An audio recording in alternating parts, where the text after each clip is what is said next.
Salam.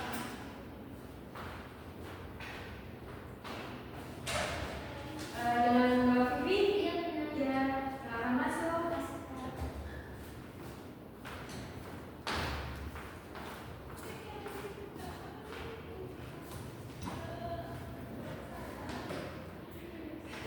Baik, selamat siang Mbak Vivi. Siang Kak. Bagaimana kabarnya? Baik, walaupun acara Mbak Vivi sini dengan siapa? kebetulan ini sendiri aja Kak. Sendiri naik apa kesininya? Sini saya bawa mobil sih. Apakah di jalan ada kendala? Iya agak macet aja tadi di pasar. Oke, baik. Alhamdulillah ya kalau Mbak dalam keadaan sehat walaupun di jalan Mbak ada kendala karena macet gitu. Baik Mbak, agar proses konseling kita berjalan dengan enjoy atau lancar, Mbaknya enaknya mau dipanggil apa nih Mbak? Nama atau Kak, Teh atau gimana? Terserah Kakak aja mau ubah boleh. Nama boleh Vivi. Oke, saya izin panggil nama aja ya. Boleh.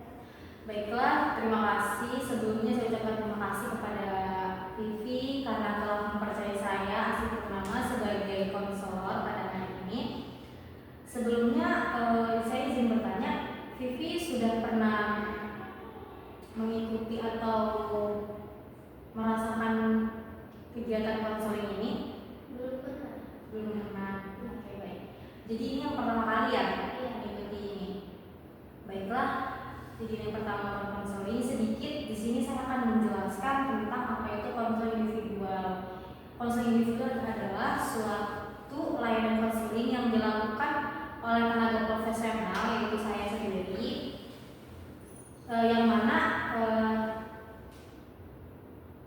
yang dimana akan mengatasi masalah Mbak Vivi, yang mana bisa memecahkan masalah dengan mandiri dan mampu mengendalikan diri Mbak Vivi sendiri. Di sini konselor memiliki 5 asas ya Mbak.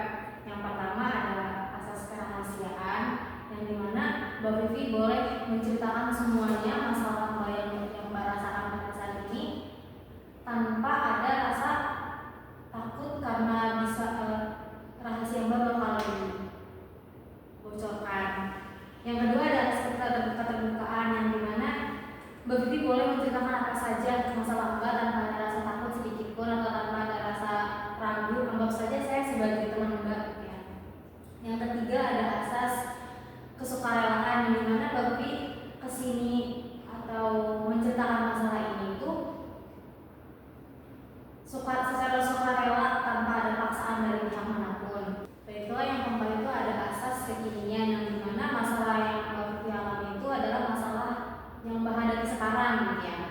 Yang kelima ada hal yang terakhir adalah asas kemandirian, yang dimana keputusan atau jalan yang Mbak ambil itu ada di tangan Mbak sendiri.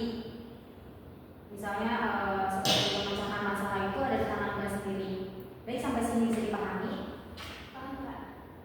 Baiklah, jika sudah paham, kita mulai proses konseling kita pada pagi hari ini dengan mengucapkan lafaz basmalah.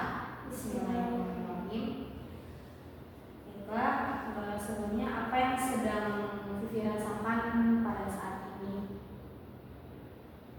Jadi saya itu ada konflik dengan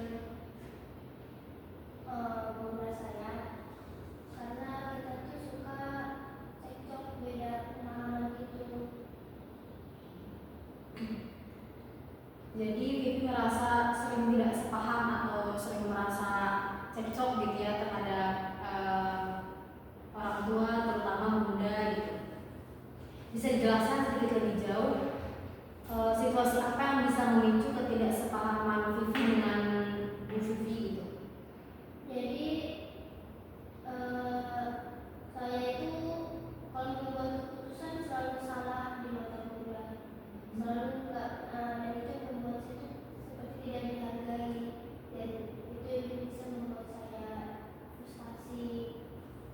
Oke, bisa Vivi ceritakan contoh terakhir kali hal itu terjadi? Contoh terakhir kalinya itu ketika saya ingin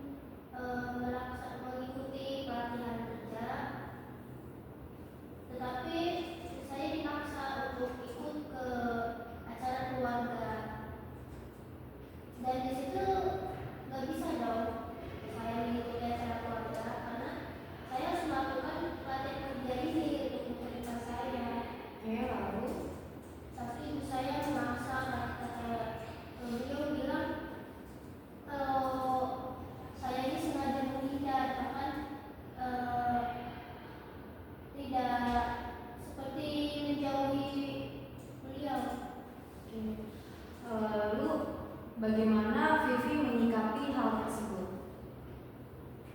Yang saya lakukan pada saat itu hanya bisa terdiam karena saya takut akan menjadi tambah kenyang, tambah tidak enak.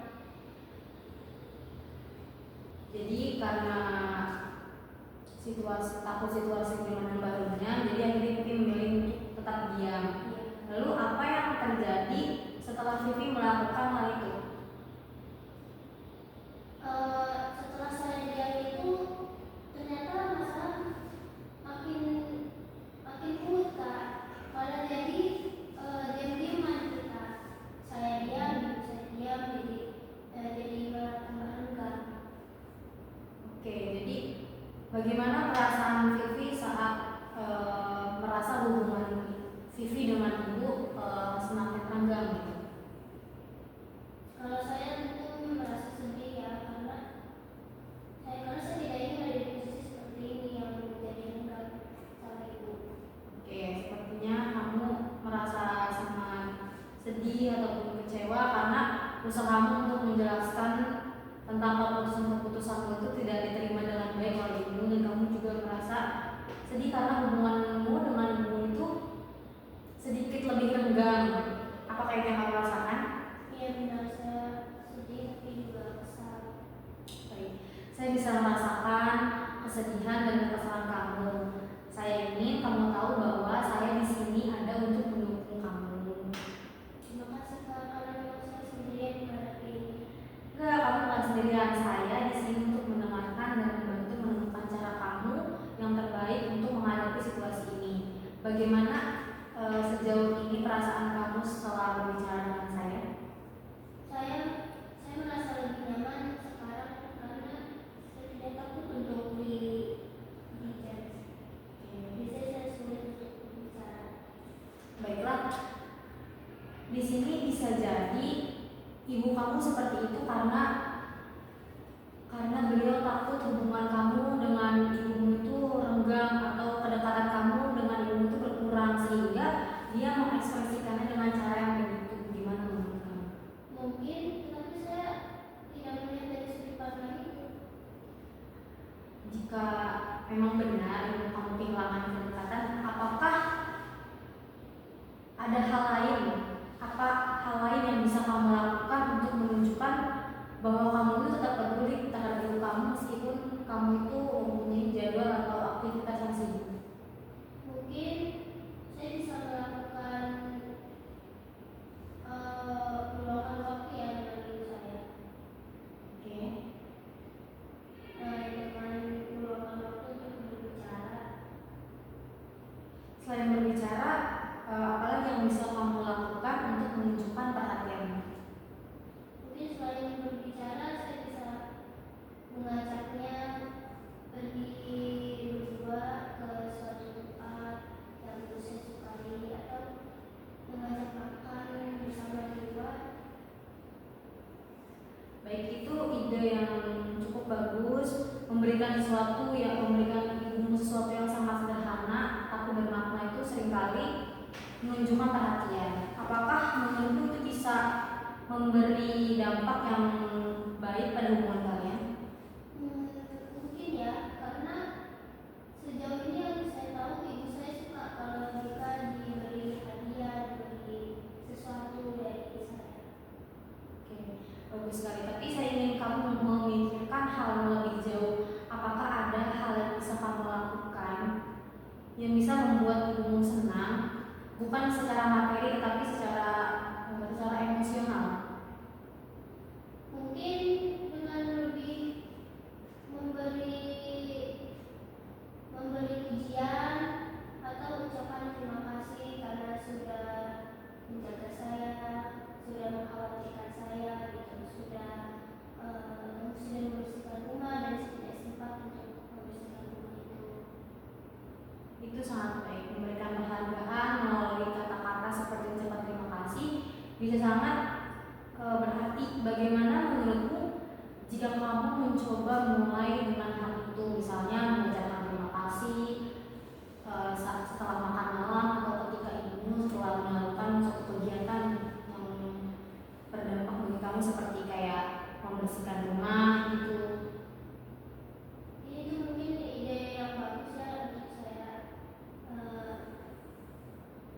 untuk saya terapkan di rumah gitu, karena mungkin punya dapur bisa. Jadi selain itu kamu mencoba berbicara lebih sering dengan ibu kamu dan melakukan kegiatan bersama dengan ibumu, menunjukkan perhatian dan juga mengucapkan terima kasih apabila ibumu telah melakukan hal untukmu. Baiklah, itu langkah yang sangat bagus. Iya benar, itu yang akan saya lakukan kepada ibu nanti, kayak seperti membantunya, memujinya gitu, meluangkan waktu. Sebelumnya, apakah ibu pernah mengalami hal serupa? Iya, saya pernah mengalami hal serupa. Hal yang saya lakukan pada saat itu adalah saya menulis surat yang berisikan perasaan saya terhadap masalah itu gitu. Itu mungkin juga bisa kamu coba. Itu ide yang menarik, akan saya coba.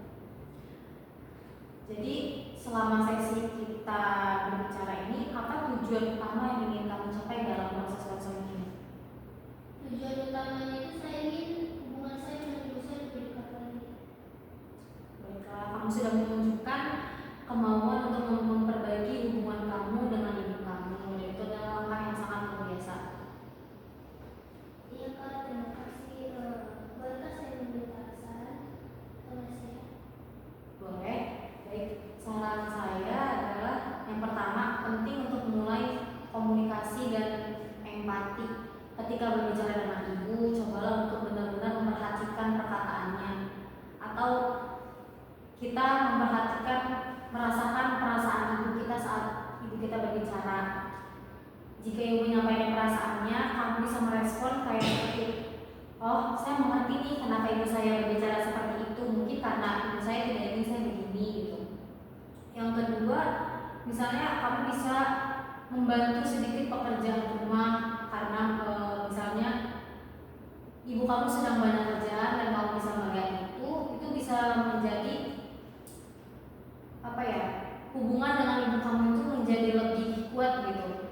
Oke, yang terakhir mungkin ingat bahwa membangun hubungan kembali itu tidak mudah.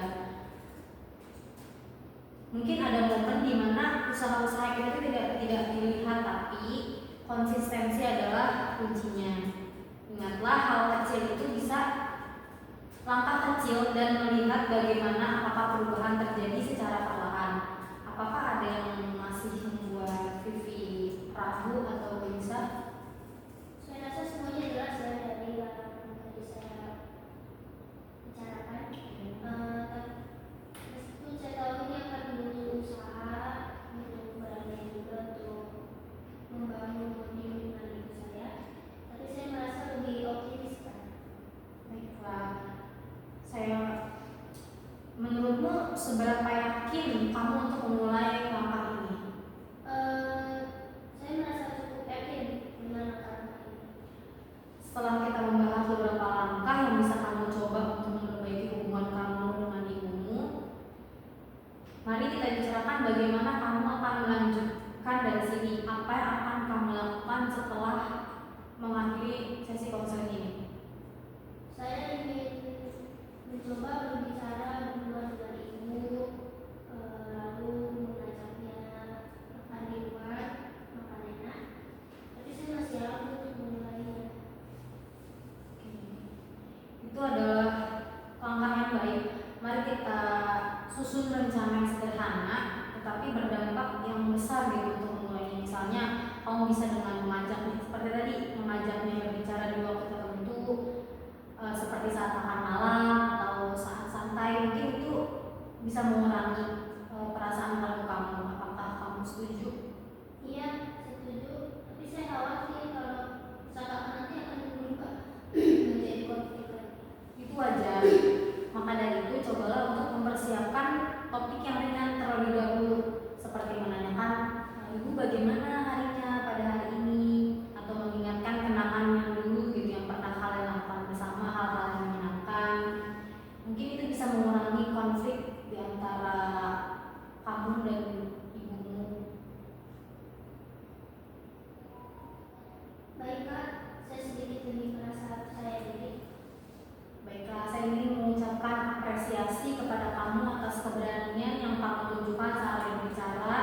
tentang perasaan gitu. Itu bukan hal yang mudah atau gampang bisa membicarakan masalah kita terhadap orang lain. Saya ingin ingat kamu ini bahwa saya di sini untuk mendukungmu sepenuhnya. Teruslah percaya pada dirimu sendiri, teruslah untuk bergerak maju, dan jangan ragu untuk minta bantuan siapapun jika kamu merasa ada hal yang perlu dibantu. Saya pasti akan melakukannya. Terima kasih atas penguatan. Sama-sama, kita akan terus bekerja sama untuk menemukan solusi terbaik. Jangan pernah ragu untuk mengambil langkah kecil yang bisa membuat perbedaan besar dalam hubungan kalian ya. Baiklah, kita hampir sampai di akhir sesi kita. Bagaimana perasaanmu setelah berbicara sejauh ini dengan saya? Saya merasa lebih lega dan merasa mempunyai tujuan yang jelas setelah ini. Saya senang mendengar itu. Perjalanan yang kita lalui bersama pasti membawa perubahan kecil, meskipun terkadang itu sulit. Apa yang ingin kamu lakukan selanjutnya untuk melanjutkan usaha yang sudah kita mulai? Saya ingin mencoba dengan berbicara dengan ibu seperti yang telah kita rencanakan tadi. Meskipun terasa sulit, saya ingin terus melangkah dan mencoba. Baiklah, itu langkah yang baik. Jangan lupa bahwa saya di sini ada jika kamu merasa membutuhkan dukungan atau ingin mendiskusikan kembali apa yang telah kamu lakukan. Saya akan mengingat Kak. Terima kasih atas bimbingan dan dukungannya. Baiklah, sama-sama. Sebelum kita mengakhiri sesi ini, apakah ada hal lain yang ingin kamu diskusikan? Tidak Kak, cukup semuanya. Bagus, ingatlah, proses ini memerlukan waktu dan kesabaran. Jangan ragu untuk kembali jika kamu merasa butuh kapanpun. Bimbingan atau refleksi lebih lanjut sampai bertemu di sesi berikutnya atau di lain waktu. Terima kasih. Sampai jumpa. Terima kasih Kak, sampai jumpa.